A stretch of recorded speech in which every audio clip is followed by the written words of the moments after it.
Amma baad, ay ndugu Waislamu, nitakuwa dhalim wa sira ya Bwana Mtume Muhammad sallallahu alayhi wasallam iwapo utapita mwezi wa mfungo sita na moja katika darasa zetu sijawahi kuizungumzia japo kidogo historia ya Bwana Mtume Muhammad. Sayyiduna Muhammad, historia yake ni maarufu, na kila inapotajwa inazidisha mapenzi kwa wale wenye kumpenda na kumfuata. Yeye ni dua za mitume wawili ambao walikuja katika ulimwengu wakiomba Mwenyezi Mungu mtume huyu atokeze ili kuokoa mwanadamu wa mwisho atakayekuwa anaishi katika mgongo wa ardhi hii. Kwa hiyo vipi alipatikana Mtume Muhammad sallallahu alaihi wasallam? Sasa leo siku hii ya Jumamosi katika msikiti huu, airuni adhanakum, niazimeni masikio yenu ndugu zangu Waislamu, liaqussa lakum, nipate kukuelezeni kisa kidogo, kaifa wulida an-nabiy wa kaifa wujida an-nabiy sallallahu alaihi wasallam. Bwana Mtume alipatikana vipi katika ulimwengu huu, ulimwengu ambao hapo ulikuwa umejaa kiza kabla ya kuja kwake yeye, mpaka kuna watu wakaanza kutafuta dini. Alikuwepo bwana mmoja anaitwa Waraqa ibn Nufal, mwingine anaitwa Uthman ibn al-Huwairith, mwingine anaitwa Ubaidillah ibn Jahsh, mwingine alikuwa anaitwa Zaid ibn Amr. Watu wanne hawa walikaa kitako, wakashauriana, wakasema, jamani, hii ibada ya kuabudia masanamu si ya kweli. Kila wakitizama ndugu zao wanaabudia masanamu, wanaulizana, wanasema, jamani, hawa hawawezi kuwa miungu, sisi tumewatengeza wenyewe kwa mikono yetu, alafu tunawaabudu vipi? Nabhathu an dinin, jamani, tuitafute dini ya kweli. Waraqa ibn Nufal katika kutafuta kwake akapata nuru kidogo ya kwenda kwa Sayyiduna Isa alayhi wa ala nabiyina salatu wassalam, yani katika wanafunzi ambao waliachwa na Sayyidina Isa, ikawa kuna baqiyatul baqiya ya watu wanaoisoma Injili, ambao watu hao bado walikuwa wametamassak na dini ya kweli ambayo ndio mitume wanaitangaza. Waraqa ibn Nufal akapata mafunzo kidogo katika upande wa Injili, akaona Injili ndiyo inayosema kweli kuhusu habari ya ibada, akatanaswa. Ikabidi Waraqa ibn Nufal awe mnasara, akawa anashikamana na mafunzo ya Injili, akiabudia Mungu alokuwa anatangazwa katika Injili. Zaid ibn Amri, yeye hakuwa mnasara wala hakuwa myahudi, akabakia katika hali ya kutafuta dini, asiingie unasarani wala asiingie uyahudini wala asiwe mtu wa kuabudu masanamu kama anavyofanya wengine. Fa'tazala, ikabidi aepuke ibada ya masanamu. Mwingine alikuwa Uthman ibn al-Huwairith, huyu alikwenda zake Rum. Kule Rum akatanassara, akawa Mkristo, baadaye akawa ni mwenye kuwekwa katika mahala pazuri na wafalme wa Kirum. Ubaidillah ibn Jahsh, ambaye mke wake baadaye alikuja kuolewa na Bwana Mtume sallallahu alaihi wasallam, naitwa Ummu Habiba. Ummu Habiba ni Sayyida Ramla binti Abi Sufyan. Sasa huyu bwana anaitwa Ubaidillah ibn Jahsh au Abdullah ibn Jahsh ni mtu ambaye kwamba alikuwa naye anatafuta dini kabla ya Mtume. Huyu hakuingia katika unasara, kabakia katika hali ile mpaka Uislamu ulipoingia, akaingia katika Uislamu. Na baada ya kuingia katika Uislamu, Waislamu walipohama kwenda zao Syria, Habasha, Ethiopia, naye alikuwa mmoja. Lakini kwa bahati mbaya kule Ethiopia akabadilisha tena dini kutoka katika Uislamu kuja katika Unasara. Alipobadilisha dini, mke wake Habiba akakataa kumfuata katika dini ile, akabakia katika dini ya Kiislamu, na sharafu yake ndio bwana mtume akatakadam akamwoa Habiba, kwa kuwa kamkosa mumewe, tena jamaa zake kule ambao ni Abu Sufyan, baba wa mushirikina kabla ya kuslimu, wamempiga vita mtoto wao kwa kuwa ameingia katika Uislamu. Sasa Muislamu alomwoa leo kamwacha, hana kwa kwenda. Mtume akasema unapo kwa kwenda kwa sayyidul alamin Muhammad ibn Abdullah, akamwoa yeye. Kwa hiyo bwana mtume sallallahu alayhi wasallam vipi alikuja katika ulimwengu huu? Hii nuru hii ilikuja vipi? Kaifa jaa hadha an-nur ila alamina hadha, ilikuja vipi nuru hii, yani mtume Muhammad katika ulimwengu huu? Sayyiduna Muhammad kuja kwake kuna mafunzo ndani yake, na kila step ya historia aliyoipiga mtume ndani yake kuna ibra. Anasema inna kulla khutwatin khataha rasulullah ibra, kila step aliyoipiga mtume kuna ibra, kuna mazingatio. Kuanzia kumwoa Abdullah Amina mpaka mwisho wa maisha ya mtume kuna ibra katika kila step utakayoipiga. Kwa hiyo nikiwa nawahadithia hadithi au historia bwana mtume, hayo kwamba ni part of entertainment, wala sio taslia, wala sio kwamba tumekosa kazi tunapoteza wakati kidogo. Ina maana tunazichukua ibra zile zilizokuwemo katika hadithi ya mtume sallallahu alayhi wasallam. Antaqilu ila baiti Abdullah ibn Abdul Muttalib, nitaondoka na nyie sasa hivi theory kwenda katika nyumba ya Sayyid Abdullah ya Abdul Muttalib, baba yake Abdullah. Baadhi ya wanachuoni wa Isri wanasema Abdullah ambaye ni baba yake mtume alitaka kuchinjwa, na ilikuwa hivi: Abu Talib Abdul Muttalib ambaye ni babu yake mtume alizozana na wenzake katika kuchimba kisima.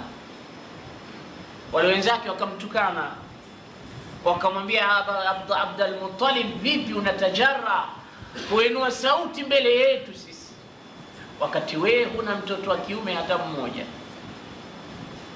Zamani kama huna mtoto wa kiume wewe ni mtu duni, na ndio maana walikuwa wakiwapata watoto wa kike wanawazika wakiwa hai.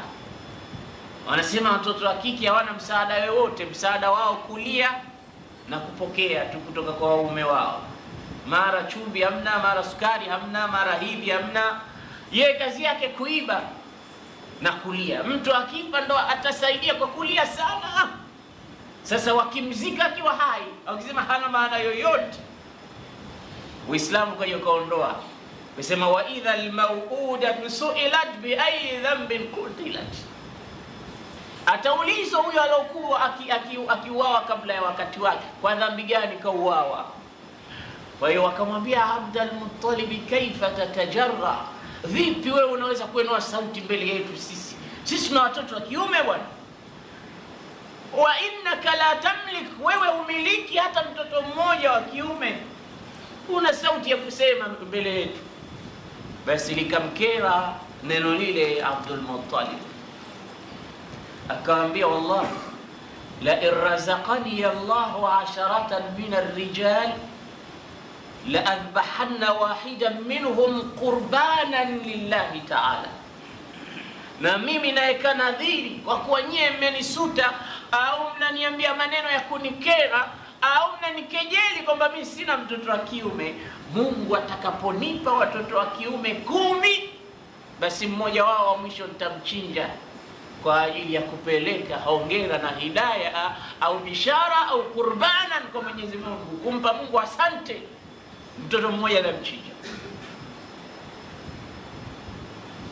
Kasema maneno mazito, na hapo hana mtoto, labda kama anao watoto wa kike. Sasa Mwenyezi Mungu akinipa watoto 10 na mimi namlipa Mungu kwa kumchinja mmoja. Kumchinja kiumbe sio mchezo, kwa kuonesha furaha yangu kwamba Mungu amenipa mtoto wa kiume, tena si mmoja, 10, mimi mmoja namchinja. qurbanan laka, kwa sababu ya kupeleka qurban, udhiya kwa Mwenyezi Mungu na sacrifice. As wa marratil ayyam, siku zikazunguka zikapita. Warazaqahu Allahu bil ashara, Mwenyezi Mungu akampa Abdul Muttalib watoto 10 wa kiume, mmoja baada ya mmoja. Sasa imeshafika saatul wafa, saa ya kutekeleza. Si ulitea ahadi wewe kwamba utamchinja mmoja, sasa chinja mmoja. Na kwa kuwa hawa watu walikuwa vile vile wakiamini kwamba kile alichokitolea ahadi lazima akitekeleze, la sivyo kitaleta madhara.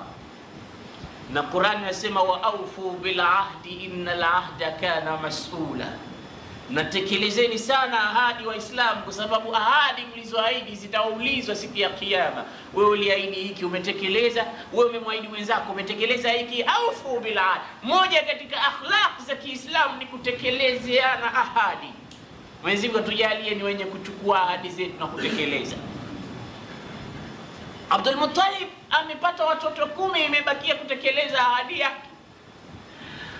Akachukua watoto wake wote 10, akawatizama nazarat alhanan, nazarat alabi ila walidihi, lile tizamo la hanan na huruma kuangalia watoto wake. Sasa kati ya hawa watoto 10 ni mchinje nani katika hawa?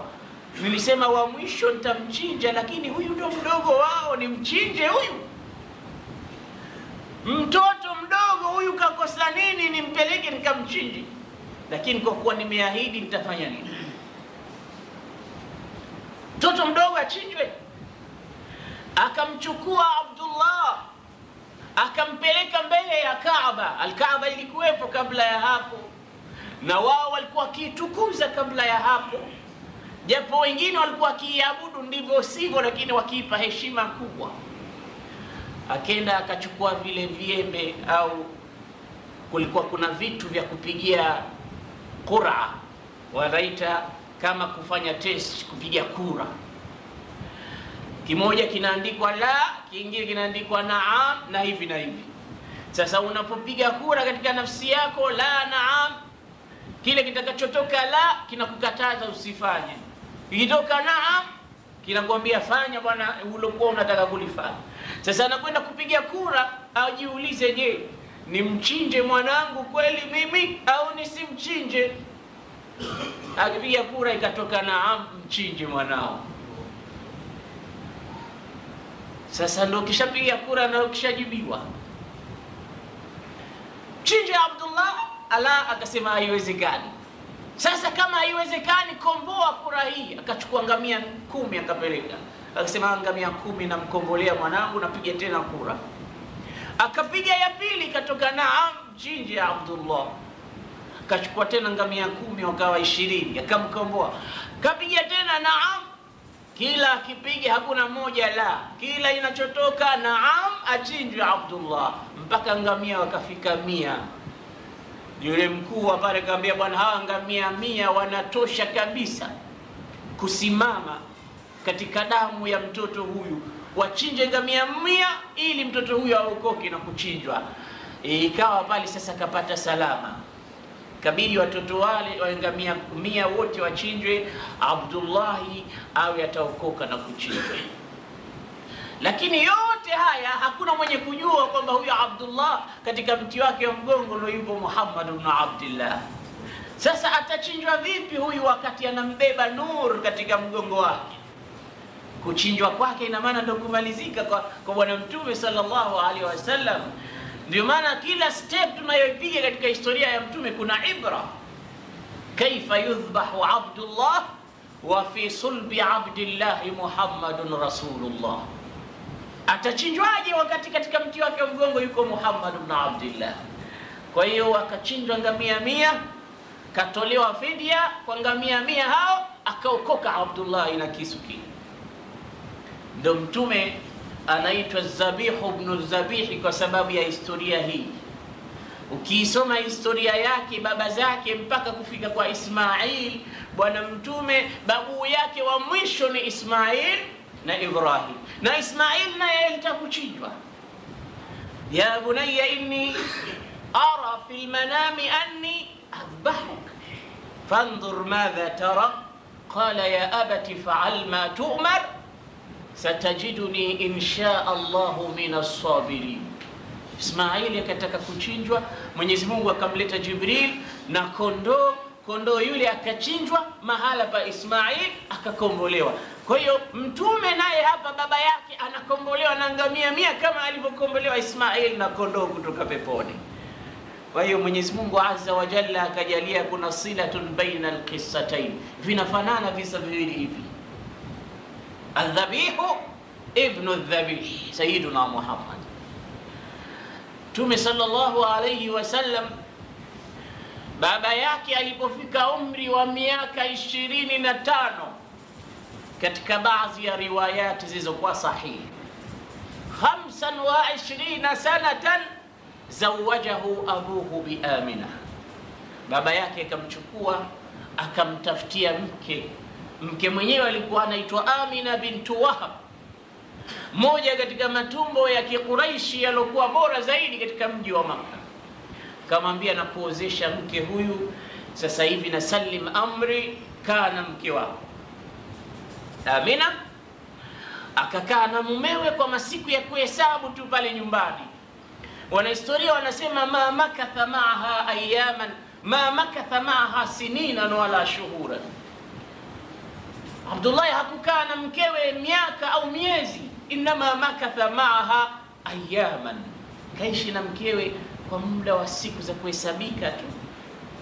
Mara watu wakanadiana, jamani, msafara wetu na kwenda Syria kwa ajili ya biashara, wanaotaka kujitokeza wajitokeze. Watu wakatoka, kila mmoja rasilimali yake, wakaanza safari ya Syria. Miongoni mwa watu waliosafiri alikuwemo Abdullah ibn Abdul Muttalib. Akasafiri pamoja na msafara ule mpaka Syria kwenda kutafuta na kununua na kuuza. Watu sasa wakarudi, lakini kurudi hajafika Makka akaanza kuumwa. Alipopitia kuwatizama wajomba zake, akaumwa na baba yake Mtume sallallahu alaihi wasallam, mpaka alipokuwa manake ugonjwa umemzidia pale pale, roho yake ikatoka na akafa, na wale wenzake wakamzika pale pale. Wakarudi tu nyumbani na habari kwamba Abdullah kisha kufa na tumeshamstiri. Huku Amina anamsubiri mumewe. Uyatima ukamwanza, bwana Mtume sallallahu alaihi wasallam hajazaliwa, ameishi naye kwa siku zile chache za kuishi naye tu, lakini ndani ya tumbo lake bibi Amina ilikuwa kishaanza kuhisi, na yeye anamsubiri kwa hamu mume wake, anataka kuja kumpa habari njema. Anataka kumwambia zauji, inna fi batni janinan yataharrak, namsikia mtoto sasa anaanza kutaharrak, movement ya mtoto akiwa ndani ya tumbo, mama anahisi. Sasa anataka kuja kumpa habari njema mumewe, anakuja kuambiwa habari za kifo chake.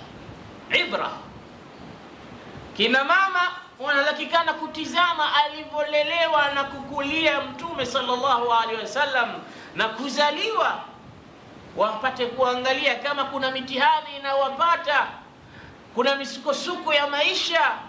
Misukosuko sio dalili kwamba Mungu anakuchukia. Unaweza kupata misukosuko, kumbe Mungu ndo kakuchagua. Bibi Amina mume wake anazikwa chini ya ardhi kabla ya mtoto kutoka katika matumbo ya mamake kuja angalau kukamatwa na babake akamwenga katika kifua chake. Mtihani mkubwa. Anakuja kuambiwa kwamba bwana mumeo kishakufa, anakushamzika na tayari kila kitu tulichokuwa nacho ndo hiki chake yamekwisha.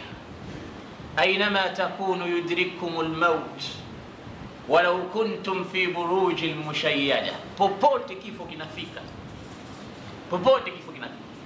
Basi alipoambiwa habari ile hakuwa na lengine isipokuwa subra.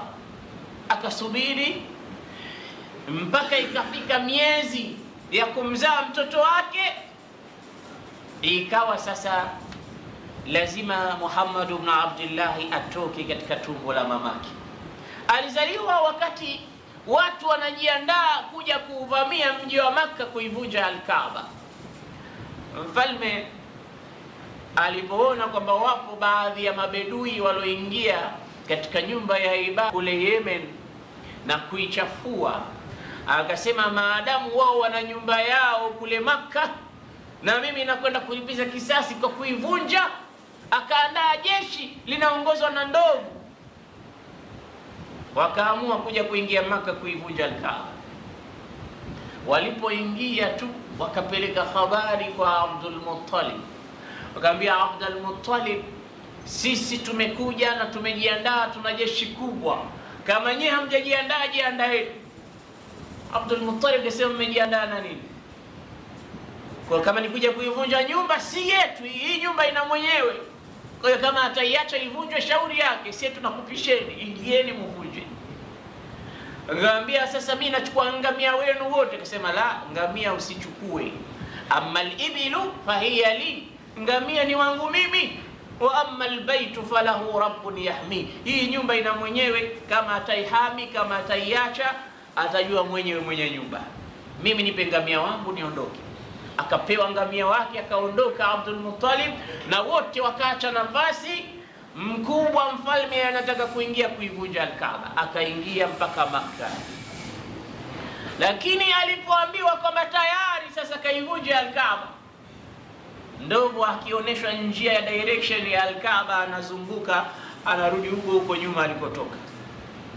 Abraha anamchukua tena anampeleka, akimuonesha njia ya Al-Kaaba, ndovu anazunguka, hataki kuelekea kule. Kishaona alama ya hatari imewashwa, wanyama wanajua, lakini binadamu hajui haya, anamlazimisha kumpeleka. Ndovu anazunguka anarudi. Akaamua kushuka katika ndovu na kwenda kwa miguu, kwenda kuivunja kwa mikono yake Al-Kaaba, kamwachilia mbali ndovu yule. Hapo ndipo Mwenyezi Mungu alipotoa amri kwa wanyama, kwa ndege dhaifu kuja kwanza kumimina. Ilikuwa ni ami wa Mwenyezi Mungu Subhanahu wa Ta'ala, ambao ilikuwa ni kiko Air Force kutoka katika min qibali al-haqqi Subhanahu wa Ta'ala. Alam tara kayfa fa'ala rabbuka bi ashabil fil alam yaj'al kaydahum fi tadlil wa arsala alayhim tayran ababila tarmihim bihijaratin min sijil ma hiya an-natija faj'alahum ka'asfin ma'kul.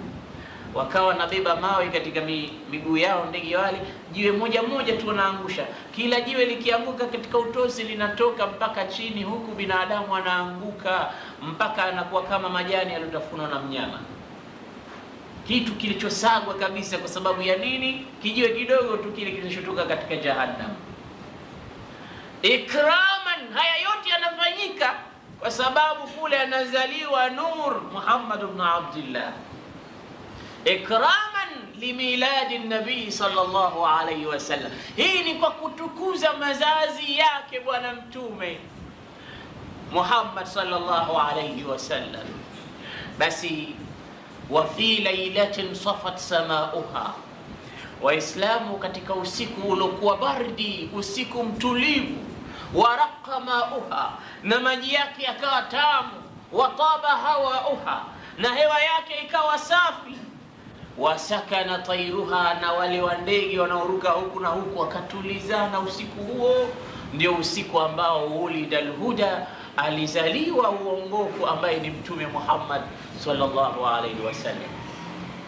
Akazaliwa mtume, mama yake Amina bintu Wahbi anajua kwamba mtoto wangu akishuka tu katika tumbo hili, kutoka katika tumbo hili, la yajidu lahu aban, hapati baba, yadhumuhu baina dhira'aihi dhammat alhanan, baba atakayempokea angalau amtembeze na yeye aone kwamba na mimi sasa nishapata mtoto. Na baba anafurahi anapopata mtoto, hasa wa kiume. Anayajua haya yote, lakini atafanya nini? Na kishaipiga hatua ambayo Mwenyezi Mungu Subhanahu wa Ta'ala kishaandika hatua ile ipigwe. Ilikuwa ni mwezi wa mfungo 6 kama huu tunaoishi, tarehe 12 na vile vile tarehe 20 mwezi wa Aprili mwaka 571 katika miaka tunayohesabu ya kizungu. Kwa hiyo Mtume SAW kutoka kuzaliwa kwake 571 mpaka leo 2003. Mwezi wa Aprili tarehe 20 Sayyidina Muhammad anashuka na dunia nzima inapata nuru kwa sababu ya kuja kwake yeye. Ndio maana Mtume sallallahu alaihi wasallam anasema ana da'watu Ibrahima wa busharatu Isa, mimi ni ile dua aliyoiomba Ibrahim na mimi ndo ile bishara aliyoibashiria Mtume Isa. Isa aliwaambia Wakristo na Manasara walikuwa pamoja wakati huo, Masihiyin, kawaambia wa mubashiran birasulin yati min ba'di ismuhu Ahmad, mimi nakubashirieni kwamba atakuja mtume baada yangu mimi kuondoka, jina lake anaitwa Ahmad, yani Muhammad.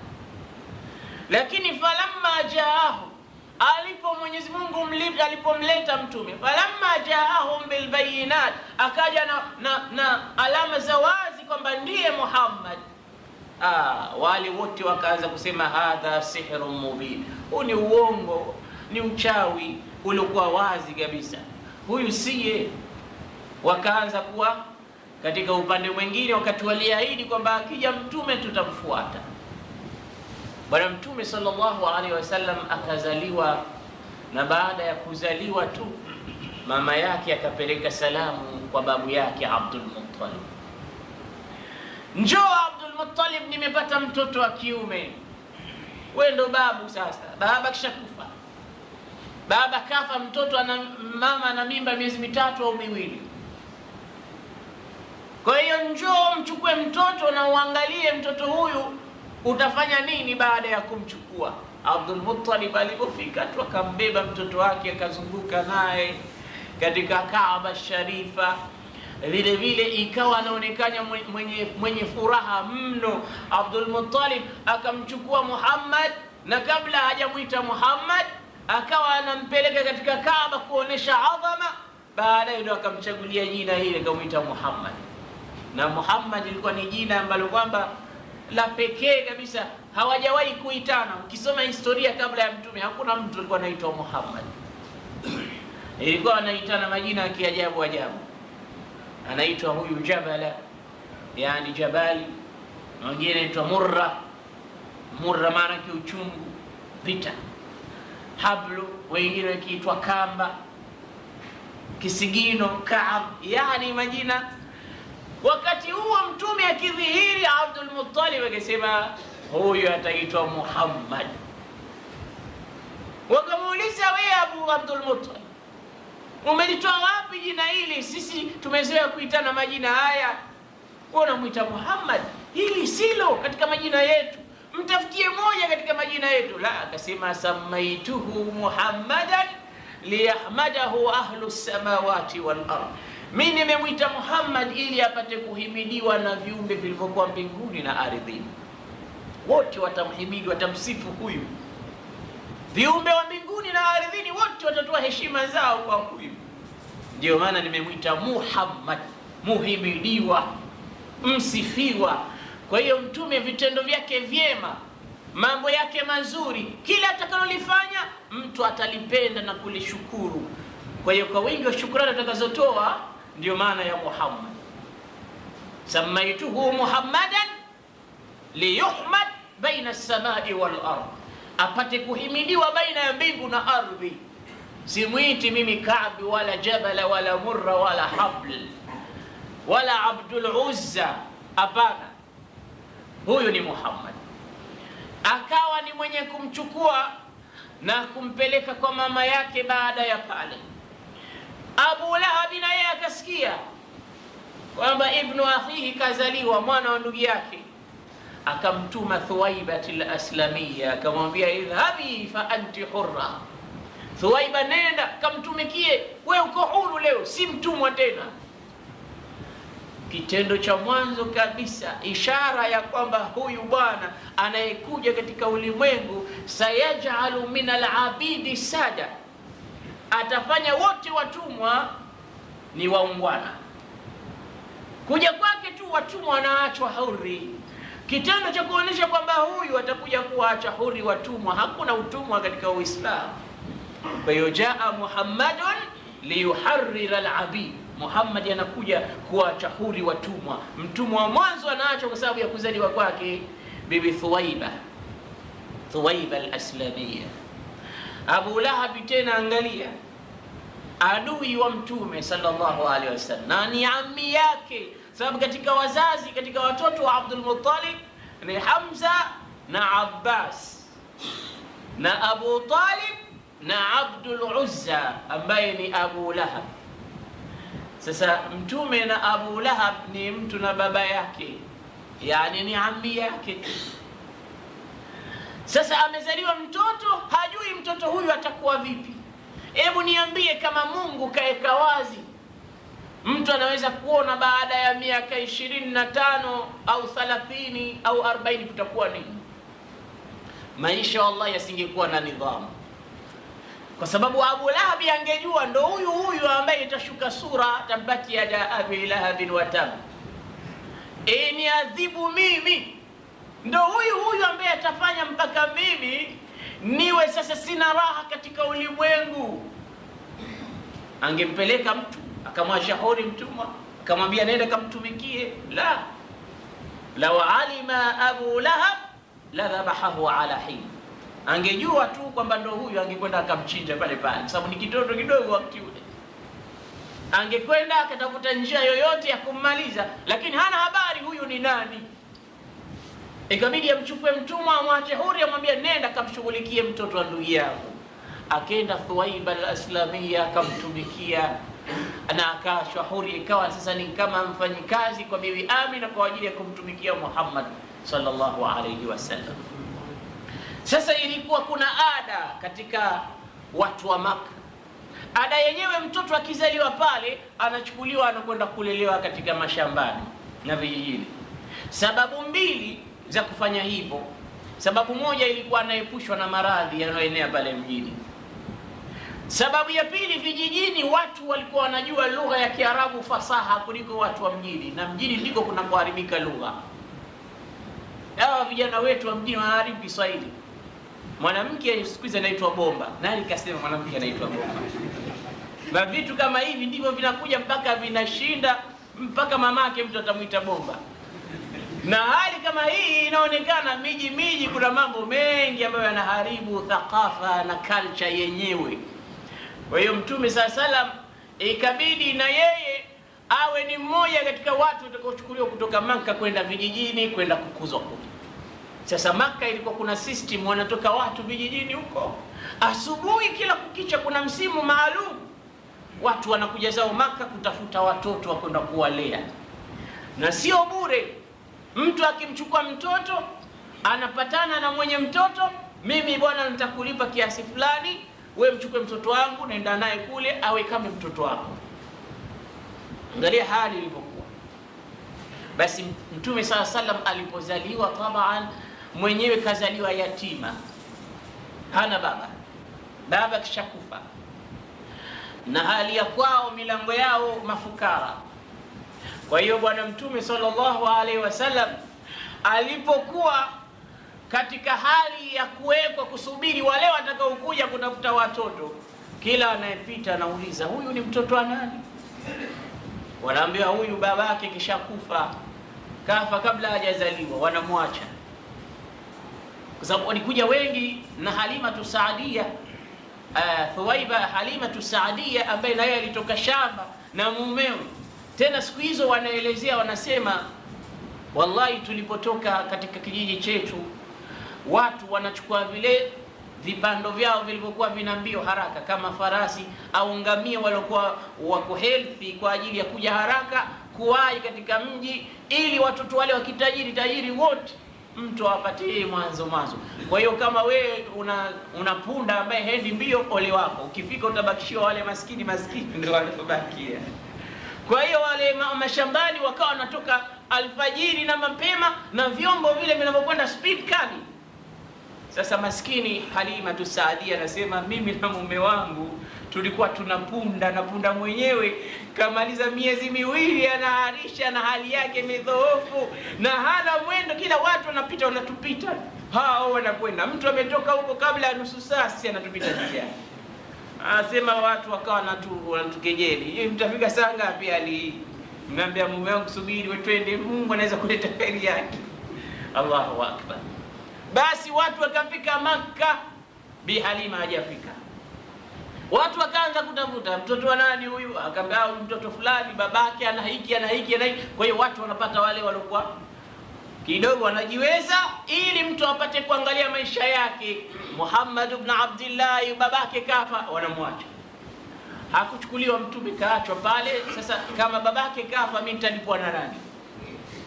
Nani atalipa mshahara? Mama ndo atalipa mshahara, mimi mama mwenyewe hali yake taabani. Kwa hiyo mtume akaachiliwa mbali. Bi Halima alipofika akaona watoto wote wa kitajiri wameshachukuliwa, lakini yeye ndo last kaingia pale. Kamuona Muhammad yuko pale, akaambia na mume mchukue hivyo hivyo, pengine Mungu atatuletea kheri. Na kana kwamba alikuwa anaona mbali, wakamchukua mtume sallallahu alaihi wasallam. Walipomchukua tu, sasa wakati wa kurudi bishara ikaanza kuonekana. Yule punda alokuwa anapitwa akawa anaongoza wakati wa kurudi. Allahu akbar. Watu wakashangaa, wakasema jamani, angalieni kipunda cha Halima tumekipita kinajikokota, sasa hivi yeye ndo anaongoza. Wamembeba mtoto wao na punda ndo anaongoza, kuonesha kwamba kuna mambo pale, na mambo yenyewe ni Muhammad ibn Abdullah. Wakamchukua mpaka nyumbani, wanasema tumeondoka katika kijiji chetu kuna ukame na miti imekufa kabisa, haina matunda. Mbuzi ikawa mtu anakaribia kumtoa damu mbuzi wake au ngamia wake, maziwa hatoki. Lakini siku tulipofika na Muhammad, tukigusa maziwa ya ngamia tunaona yamejaa, mbuzi wamejaa, kila kitu tunakiona kimekuwa na neema. Wakaanza kukaa kitako usiku, wakaulizana, lakini hii hali si ya kawaida. Wasema huyu mtoto tulomchukua itakuwa na mambo mengine ambayo sio ya kawaida. Wakaishi na bwana mtume kwa muda wa miaka 4. Akawa ananyonyeshwa kule kwa sababu ya kuepushwa na maradhi, na vile vile kupata labaka na fasaha ya lugha ya Kiarabu. Naam, ilibidi amrudishe kwa mamake baada ya muda, kwa sababu kilitokea katika siku kule, ilitokea ile haditha tushaq. Mtume alifanywa operation ya mwanzo katika kupasuliwa moyoni, akatolewa. Ilitokea wakati ambapo alikuwa akicheza na watoto wa Halima. Jibril alikuja na mwenzake, malaika wakawa kama watu, wakamchukua wakampasua mtume, wakautoa moyo ule, wakausafisha, wakaurudisha ndani, kisha baadaye wakaondoka. Sasa mtoto katika watoto walikuwa wakicheza na mtume alishuhudia watu wawili wale wanapompasua mtume. Akaenda akampa habari mama, akamwambia mama, wamekuja watu wawili wamemchana ndugu yangu kifuani, kisha wameondoka. Akaogopa Halima, akaona asije akadufia mtoto huyu mikononi mwangu, akamrejesha Maka. Alhasil, katika muda wa kulelewa mtume na bibi Halima na kunyonyeshwa, alikaa kule kwa muda wa miaka 4, Bi Halima akiwa na mabadiliko makubwa katika life yake, pamoja na ufukara alokuwa nao. Lakini alipomchukua mtume tu hali ikabadilika, akamrudisha kwa mama yake Sayyida Amina bintu Wahbi. Bibi Amina alikuwa ana kawaida ya kila mwaka kwenda kuzuru kaburi la mume wake, yani Abdullah. Kwa hiyo ikafika kila mwaka anakwenda yeye na mkwe wake ambaye ni Abdul Muttalib, anakwenda pamoja naye kulizuru kaburi ambalo lilikuwa Madina huko mbele kidogo. Wanakwenda kulizuru, kisha anarudi zake Maka. Kawa ndo system ya maisha yake. Sasa Mtume sallallahu alaihi wasallam siku aliporudishwa kutoka kwa Halima Saadia kuja kwa mamake, akamchukua mamake siku moja, wakaenda zako pamoja kulizuru kaburi la baba yake. Hapo alikuwa ameshafika umri wa miaka 6. Bwana Mtume sallallahu alaihi wasallam kaenda kuzuru kaburi la baba pamoja na mama. Amekwenda na mamake, akarudi bila ya mamake. Kwa hiyo mama naye akapata maradhi, akafa kule kule na akazikwa katika kijiji cha Abwa.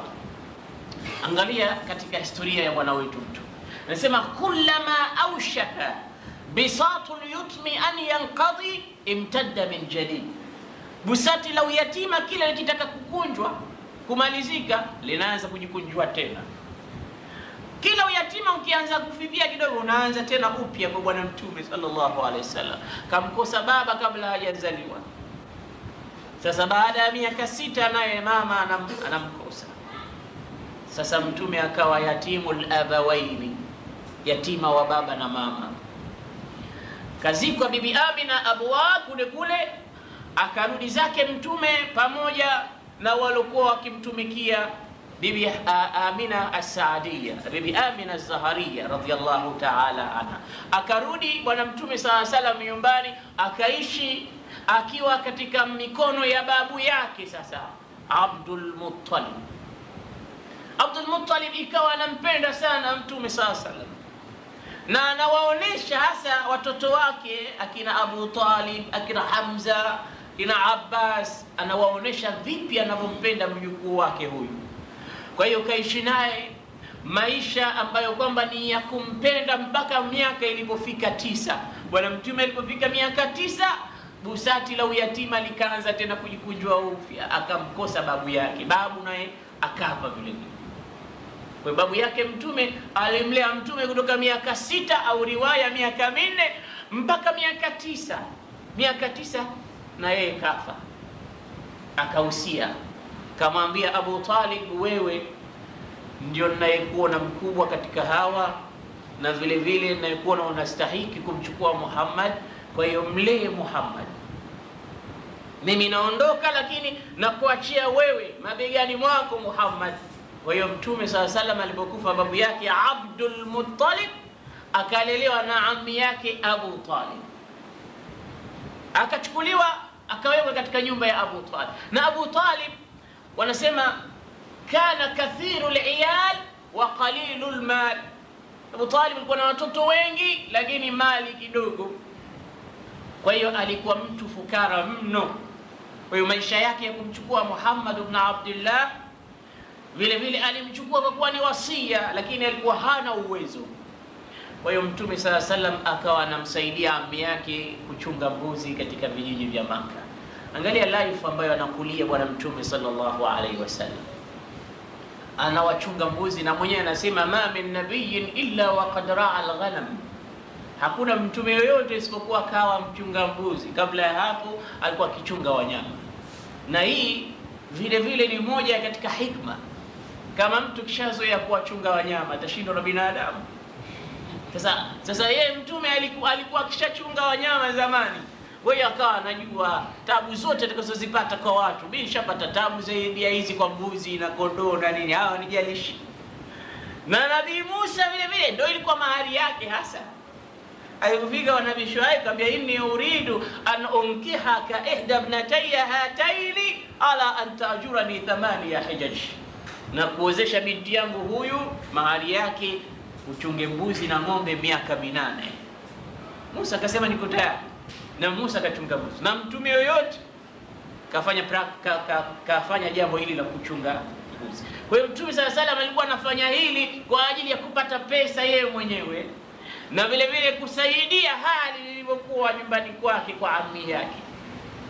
Sasa vijana wetu laitani wangekuwa wanaisoma historia ya Mtume, wakamuona Mtume miaka 9 anachunga mbuzi, anataka kuisaidia hali ya nyumbani pale, anamsaidia mzazi wake. Hiyo watoto wazazi pengine wameinukia vizuri, wana biashara, wana maduka, lakini ukiambiwa nenda kauze duka fulani, ndio mwanzo unaonewa. Na kila kitu umekuja kukipata kiko. Kila kitu unawekewa. Wewe unataka ukae tu, uamke, ukilala, ukila, ukifanya hiki basi. Hutaki kusumbuka. Wewe usisumbuke, kwani nani kama Mtume sallallahu alaihi wasallam kasumbuka na hali ndo kama hii? Sisi tunamwambia laqad kana lakum fi rasulillahi uswatun hasana. Ni kigezo Mtume sallallahu alaihi wasallam. Kwa hiyo akakulia kwa ammi yake Abu Talib, kutoka katika muda alipokuwa babu kisha kufa, business yakaanza pale. Alipokuwa na miaka 13 akakaa na ammi yake. Siku hiyo Mtume akamwambia, ya amma, mimi katika kufikiria kwangu nimewaza nataka ukienda zako Syria, sababu Waarabu walikuwa na njia mbili za kufanya biashara kubwa zilizotajwa katika Qur'an. Liilafi Quraish ilafihim rihlat ash-shita'i was-sayf, msafara wa kutoka Yemen kwenda Syria, na hivyo hivyo, mara kwenda Syria, mara kwenda Yemen kwa ajili ya biashara. Kwa hiyo Muhammad alayhi salam akamwambia ammi yake, kesho kama watu wanakwenda Syria kwa ajili ya biashara, nitakuwa pamoja nawe ammi. Ammi yake akamwambia sawa. Siku ilipofika wakatoka pamoja. Mtume yuko nyuma, Abu Talib yuko mbele, wamepanda kipando kimoja. Anakwenda kujifundisha vipi watu wanafanya biashara. Na hali imemfikisha pale, bwana Mtume akatoka na ammi yake mpaka kufika kijiji kinaitwa Busra. Walipofika pale, kulikuwa na njiani pale kuna kibanda cha bwana mmoja anaitwa Buhaira, ambaye alikuwa ni abid, mfanyi ibada mkubwa. Alipochungulia Buhaira, anauona ule msafara ambao unapita hapa. Kawaida yake kishawazoea, na kila siku anapita, hawashughuliki, wanapita na njia zao, wanakwenda wakirudi. Lakini siku ile alipochungulia katika kibanda chake, akakuta sahabatan fawqa al-dabba, kuna kiwingu juu ya yule mnyama alikuwa Mtume sallallahu alayhi wasallam yupo. Sahabatan fawqa dabbatin tuzalliluha, wingu dogo liko juu kama vile umbrella juu ya ngamia linamfinika bwana Mtume sallallahu alaihi wasallam. Akatoka katika nyumba yake akausubiri ule msafara, mpaka ulipofika karibu akawazuia, akamwambia antum dhuyufi al-yawm, leo nyie ni wageni wangu. Wale wakashangaa, si kila siku tunapita hapa, wewe unahautushughuliki, unatuacha tunapita, leo unasema si wageni. Sawa. Kasema leo chakula kwangu. Wale wakakaa pale, wakaweka mizigo yao, wakamwekea Mtume Muhammad chini ya mti na mizigo pale, akawa anachunga mizigo. Wao wakaingia katika nyumba ya Buhaira, chakula kiko tayari kwa ajili ya kula. Buhaira akamtafuta yule mtoto, hamuoni. Akauliza, je, kuna mtu mmemsahau huko nje? Wakasema la, yupo mtoto mdogo tu, tumemwacha analinda mizigo yetu. Wakamwambia basi na yeye mleteni ahudhurie hafla hii. Hawakujua wale Buhaira alikuwa kafanya hafla kwa sababu ya yule mtoto. Sasa yeye ndo anamwacha nje. Akaletwa Mtume. Alipoletwa akamtizama vizuri, katika kipaji chake cha uso na mabegani kwake kuna alama mbili ambazo aliziona katika kitabu cha Taurat au Injili. Ikawa sasa nataka kuhakikisha huyu mtoto si mtoto wa kawaida. Kwanza nataka kuona kama ndiye au siye, nihakikishe. Watu walipokuwa wanakula pale katika mazungumzo, akamchukua Mtume akaingia naye mahala haonekani na mtu. Akamuuliza Mtume, akamuuliza Mtume, astahlifu billati wal uzza, kijana, na kuapia Lata na Uzza, yani miungu ya watu walikuwa kabla ya Uislamu au watu wa Maka. Kuna Mungu mmoja anaitwa Lata na Uzza, masanamu tu hayo. Sasa Buhaira anataka kumpa test Mtume, je, na yeye vile vile ni mtu anayeabudu misanamu hii? Sasa anamwambia astahlifu billati wal Uzza, na kuapia Lata na Uzza. Bwana Mtume hajamaliza yule kuzungumza, akamshika mdomo kumzuia, akamwambia la tahlif li billati wala bil Uzza, fa wallahi ma abaghadtu shay'an ala wajhi al-ardi mithla ma abaghaytuhuma. Usiniapie kwa Lata na Uzza, mimi sijachukia kitu kama kuyachukia miungu miwili hii, masanamu mawili haya. Hakuna kitu ninachokichukia kama Lata na Uzza. Wewe unaponiapia mimi, usiniapie kwa Lata na Uzza. Yule Buhaira akasema basi huyu atakuwa ndiye. Hilo moja ameshalipata, hayupo katika memba wa Lata na Uzza. Akawa ni mwenye kutafuta katika bega lake la kulia, kuna ibara kama mfano wa yai la njiwa, ndo khatamun nubuwa, muhuri wa utume. Sasa Mtume ilikuwa baina katifaihi Shama, baina ya mabega yake kuna alama pale. Akaitafuta, akaiona, na vile vile akarudi akamwambia Abu Talib, ya Abu Talib, ibnu man hadha? Abu Talib, huyu ni mtoto wa nani huyu? Abu Talib akasema innahu ibni, huyu mwanangu mimi. Akasema sasa ameshachanganya, sababu mimi nilivyosoma huyo mtume atakuwa yatima. Sasa kumbe kaja na babake hapa, stage kama hii bado babake anaye, na mimi nilivyoona ni yatima, atakuwa kishazaliwa tu atamkosa babake. Sasa unaponiambia ni mtoto wako, inakuwa tena umeshanipoteza ile misingi yangu.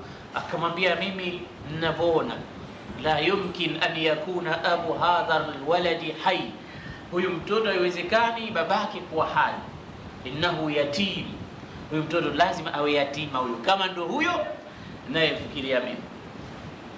Akamwambia ndio umepata, innahu yatim ana ammu, mimi ni ammi yake tu. Akasema basi mimi ninachokutaka kukuambia sasa hivi, huyu huko nakokwenda naye usende naye, rudi naye, kwa sababu huko Mayahudi wakimjua kama nilivyomjua mimi, basi hatarudi salama. So Mayahudi wanajua kwamba yupo mtume anakuja na alama wanazijua, lakini wao wanajua kwamba mtume huyo atatoka katika kabila la Mayahudi kama kawaida. Wakijua kwamba kumbe ni Mwarabu, atauawa. Kwa irji bibni akhik, rudi na mwana wa nduguyo. Kama unataka kuchukua nasaha hii, nasaha nakupa. Abu Talib akasikiliza maneno ya Abu Haira, akamchukua ibn ammi yake, hakwenda tena safari, akarudi zake Makka. Akarudi Makka kwa kusikia nasiha ya Abu Haira. Hii ilikuwa miaka 12 katika maisha ya bwana mtume Muhammad sallallahu alayhi wasallam. Bwana mtume akaendelea na maisha yake ya Makka akiishi kariman mpaka ilipofika umri wa miaka 25, ikawa sasa anakwenda tena Syria, kurudi Sham, kurudi Yemen, kuja Makka, Syria Makka, Syria Makka, kwa ajili ya biashara ya bibi mmoja mtukufu, jina lake inaitwa Khadija bintu Khuwailid radhiyallahu ta'ala anha. Bi Khadija ni first business woman katika Islam. Tunataka kuwaonesha watu kwamba vile vile wanawake hawakuambiwa katika Uislamu kwamba na wao hawana haki ya kufanya biashara, lakini biashara ile iwe ni halali na iwe katika misingi ya Kiislamu. Na wao vile vile wanachangia katika kuyatafuta maisha, na Mwenyezi Mungu Azza wa Jalla anatuonesha arwaul amthila, na mtume wake anatuonesha arwaul amthila katika historia ya bwana mtume sallallahu alaihi wasallam. Bibi Khadija akawa mtume ndio amemchukua, anamfanyia kazi zake, yeye anakaa nyumbani, mtume anahangaika, yeye na Maisara wanakwenda kiuza kinunua, na anaiona manake faida kubwa kwa kuwa mtume sallallahu alaihi wasallam kaingia katika biashara ile. Na sifa ya mtu ambaye anaiboresha biashara awe ana sifa mbili: as-sadiqu al-amin. Kitu cha mwanzo awe ni mkweli tena mwaminifu. Biashara yoyote hii hapa tunachokizungumzia, maana any kind of business katika ulimwengu leo mambo yameharibika kwa sababu vitu viwili hivi havimo. Hakuna sifa mbili hizi, hamna. Angalia Sayyidina Musa, yule binti alipokuja kwa baba yake alimwambia nini? Akamwambia ya abati staajiruhu, ewe baba mpe ujra, yani mfanye ni mfanyi kazi wetu, muandike kazi. Kwa sababu gani ni muandike kazi? Anasema inna khaira man istaajarta alqawi alamin, mtu bora wa kuwa ni mfanyi kazi wetu sisi awe na nguvu. Maanake nguvu ni khibra, experience ya ile kazi. Al-amin tena awe muaminiwa, awe mwaminifu. Sasa leo tunamtafuta mwaminifu, labda tumweke katika kazi zetu, kila atakayewekwa pale yeye ndo wa mwanzo, kwa mwezi wa kwanza tu ataiba. Watu wanakuwa hawana uaminifu. Biashara katika NGOs, labda katika organizations zozote, hata watu wakiunda kidogo jumuiya yao, wakiweka wamweke mtu treasurer au mtu mwenye mweka hazina, ataiba pesa zote. Kwa nini? Kuna uaminifu, kwa sababu imani haijaingia katika nyoyo zetu. Sasa uaminifu ni kitu ambacho kinatafutwa kiwepo.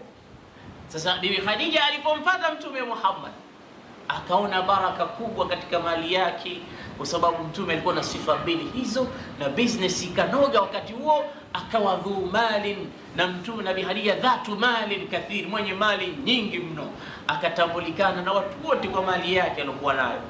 Na Maisara akarudi sasa kutoka Syria, akaenda akakaa na Bibi Khadija, akamwambia, wallahi ya sayyidati, ewe bosi wangu, sisi tulipokuwa Sham nimeona mambo kwa Muhammad sijawahi kuyaona kwa mtu yoyote mwingine. Khadija akasikiliza, umeona nini? Akamwambia, wallahi ma halafa, katika kule kuuza na kununua hajaapa kwa uongo Muhammad kama system watu walikuwa wanazoea, sababu ilikuwa ni kawaida yao. Kama leo, wallahi kanzu nimenunua Dubai dirham 100, kotoni hizi zote hizi zikafika dirham kadha, unazungumza uongo mweupe kabisa. Unazungumza ili upate nini? Upate faida. Chukua hii bwana, hii made in Britain, kumbe imetengenezwa huku Tanzania kwetu. Chukua hii bwana, imetengenezwa wapi? We mwambie mtu kweli. Na watu walivyokuwa wezi kwa kila kitu, kuanzia katika biashara mpaka maisha mpaka ya kila. Kwa hiyo Mtume sallallahu alaihi wasallam ma alafa ala kadhib, hata siku moja hakusema hii made in wapi, wakati hii kumbe ni kitu local tu. Mwambie mtu, hii bwana, mali zetu za hapa vile vile ni nzuri, sio lazima mpaka kitu kitoke nje ndo mwambie ndo kizuri. Hii bwana tumetengeza hapa hapa. Lakini watu pia wanabadilisha nembo zile, wanaweka hii kutoka China, hii Thailand, hii wapi, kwa sababu wapate umaarufu au wapate biashara ipate kuendelea. Au sasa Mtume sallallahu alayhi wasallama alipokuwa yuko kule, Maisara anasema ma halaf, hajaapa hata siku moja kwa uongo. Alafu kitu kikubwa kilichonishangaza, lamma kunna narja min ash-Sham, tulipokuwa tunarudi kutoka Syria, raaitu sahabatan, nimeona wingu juu ya kichwa chake, tudhalliluhu ainama sar, kote anakokwenda kinakwenda pamoja naye Muhammad, anaposimama kinasimama, anapokwenda kinakwenda, mpaka tumefika zetu Makka. Je, ajabu. Bibi Khadija baada ya muda mchache tu akataka aolewe na Sayyidina Muhammad sallallahu alayhi wasallam. Akazungumza na shoga yake mmoja anaitwa Nafisa bintu Munya. Nafisa bintu Munya akalizungumza swala hili nyumbani kwa kina Muhammad ibn Abdullah na ammi yake Abu Talib, akazipata habari hizi. Kwa hiyo Bibi Khadija yeye ndo alomtaka Sayyidina Muhammad, na bwana Mtume alipozipata salamu zile akakubali fikra ile, akawa ni mwenye kuitangaza ndoa Abu Talib, na yeye ndo akawaozesha. Bwana Mtume akamuoa Bi Khadija akiwa na umri wa miaka 40, Mtume sallam miaka 25. Kwa hiyo kuna gap kubwa ya umri, lakini it doesn't matter, kwa sababu kitu kikubwa katika maisha ya mke na mume ni utulivu upatikane na kuwe na mapenzi ya kweli kati ya watu wawili wale, kwa sababu lengo kuu la ndoa Mwenyezi Mungu amesema nini? Litaskunu ilaiha, ili mupate utulivu kwa wanawake nyie wanaume, na wanaume nao wapate utulivu kwa wanawake. Wote wawili wapate utulivu, wanawake watulie kwa wanaume na wanaume watulie kwa wanawake. Ndio lengo la ndoa. Ndoa ikikosa utulivu imevunja nguzo zake muhimu za ndoa. Kwa hiyo bwana Mtume sallallahu alaihi wasallam pamoja na umri wake mdogo, na Bibi Khadija pamoja na umri wake mkubwa, lakini waliishi katika maisha, wanasema ni aishatan radiyatan la tasma'u fiha laghiya, maisha mazuri mno, mpaka ikawa katika wake zake wote bwana Mtume walikuwa wanakaa wakiona wivu jinsi bwana Mtume sallallahu alaihi wasallam anavokaa akamkumbuka Bibi Khadija. Mpaka Sayyida Aisha radhiyallahu ta'ala anha alikuwa yeye ndo mwivu zaidi, ana wivu zaidi kuliko wengine. Kila kitu akichinjwa mbuzi nyumbani, Mtume anatoa oda, aya mbuzi huyo nusu agawiwe shoga zake Bi Khadija. Bibi Aisha ananuna mpaka mbuzi pia. akichinjwa apelekewe shuga zake Khadija, na Mtume anawakumbuka wale rafiki zake mke wake, yani shuga zake. Sasa mpaka kukiwa na kitu kizuri wapelekewe. Sasa Bibi Aisha kaambia, Rasulullah, Mwenyezi Mungu keshakuletea mwanamke mdogo mwenye umri mdogo tena mzuri, yani yeye Aisha. Bado tu namtajataja Aisha Khadija alikuwa kizere, mtu alikuwa mzee kukushinda wewe. Bwana Mtume SAW akabadilika sura yake, akamwambia, unasemaje? Usije tena siku ya pili ukamtaja Khadija kwa aina uliyomtaja. Wewe unamjua Khadija nani? Anasema, laqad amanat bi hina kafara an-nas. Kwanza Khadija aliniamini mimi wakati watu walipogoma kuniamini. Wa a'tatni malaha hina mana'ani an-nas. Khadija kanipa pesa zake zote wakati watu wameninyima pesa zao. Akanipa watoto wote aliozaa nao Mtume na wake zake kazaa na Khadija, isipokuwa Ibrahim kazaa na Maria al-Qibtiyya kule Madina. Kwa hiyo Khadija binisbati ilayhi ta'ani al-kathir. Khadija alikuwa anamaanisha mambo mengi katika dunia na akhira. Bi Khadija, Bi Aisha anasema, wallahi sikumtaja tena Khadija kwa wivu wowote mbele ya Mtume kuanzia siku hiyo. Nilikoma kumtaja tena Khadija kwamba alikuwa nani au nani, nikawa sisemi tena mbele ya Mtume neno.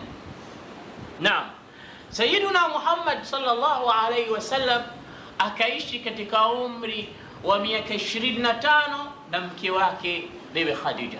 Alipofika umri wa miaka 35 ndipo Makuraishi walipotaka kuivunja Al-Kaaba na kuifanyia renovation, tajdidul bina. Lakini walikuwa waoga, wanaogopa tuivunje sije tukapata laana. Tufanye nini? Sasa wakaingia, lakini kuna bwana mmoja akawapa fikra kwamba hii si laana, tutakuwa bado tunaiweka katika misingi mizuri na nyumba hii tunaiweka katika hifadhi. Kwa hiyo wakaivunja, na kuna jiwe lile linaloitwa Hajarul Aswad ambalo liko katika Kaaba pale, ndo mahali ambapo watu wanaanzia tawaf wanapotufu baina albaiti 7 ashwad. Liko pale, na watu utaona ukifika pale Maka wanasongamana kwa sababu la kulishika jiwe lile. Lile ni jiwe tukufu mno ambalo walishindana Makuraishi wakati huo. Sasa nani atakayepata heshima ya kulichukua lile aliregeshe pale mahala pake baada ya kukamilika jengo la Al-Kaaba? Kwa hiyo Bwana Mtume sallallahu alaihi wasallam alipokuwa katika umri wa miaka 35 na yeye akashiriki katika ujenzi wa tajdidul Kaaba. Walipokuwa wanazozana nani apate heshima ya kulikamata jiwe lile alieke, ikabidi kutokee sasa maneno mabaya, watu wanataka kupigana, mpaka makabila yakaanza kusimama, kila mmoja anamnyoshia wenzake vidole, tunataka sisi tupate heshima hii, wala sema tunataka sisi, kila mmoja anataka yeye. Vita vikakaribia kusimama. Bwana Mtume wakati huo wanamtambua kwa jina la Sadiqul Amin, mkweli mwaminifu. Pale wakasema, jamani sikilizeni, Mtume alikuwa hayupo wakati wanazozana, sisi tuamue kitu kimoja, atakuwa mtu wa mwanzo kuingia hapa katika eneo letu hili ambalo ndo pale msikiti wa Masjidul Haram, basi huyo ndo atapata heshima na bahati ya kulichukua jiwe hili aliweke mahala pake. Ikawa kama ndo wamepiga kura, na iwe hiyo ndo mwisho ya kuondoa ule ugomvi wao. Baada ya muda mchache wakaangalia sasa nani atakayechomoza. Faj'a surprise ilikuwa, maana muda mchache tu wanamuona Mtume sallallahu alaihi wasallam ndo anaingia katika sehemu walosema kwamba atakayeingia wa mwanzo ndiye atakayechukua jiwe hili aliweke mahala pake. Alipopita tu akamwona ni yeye, wote wakapiga kelele wakasema, radina bisadiqil amin, tumeridhika achukue jiwe hili Sadiqul Amin, yeye ndo aliweke mahala panapostahili. Kwa hiyo Mtume sallallahu alaihi wasallam na yeye alipopewa cheo hichi, angalia alifanya nini.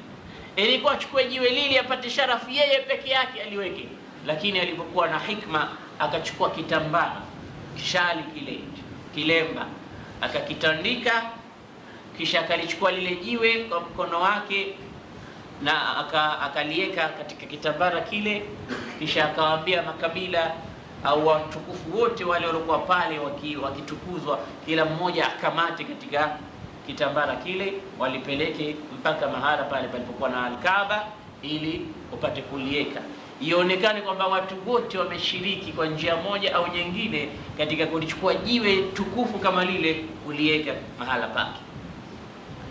Wakachukua watu kitambara kile wakakibeba pamoja na Mtume SAW mpaka walipofika katika Al-Kaaba mahala pake pale. Mtume sasa kalichukua jiwe lile kwa mkono wake akalieka katika sehemu yake. Watu wakaondoka, kila mmoja ameridhika kwamba mimi nimepata sharafu ya kuweka Hajarul Aswad, na wengine wanasema mimi nimepata sharafu. Kila mmoja amepata sharafu hii. Akusema kwa kuwa wamenipa mimi nafasi hiyo, basi ndo Mtume anajitweza, anajifanya yeye. La, Mtume alikuwa na tawadhu na anatumia hikma katika baadhi ya mambo mengi.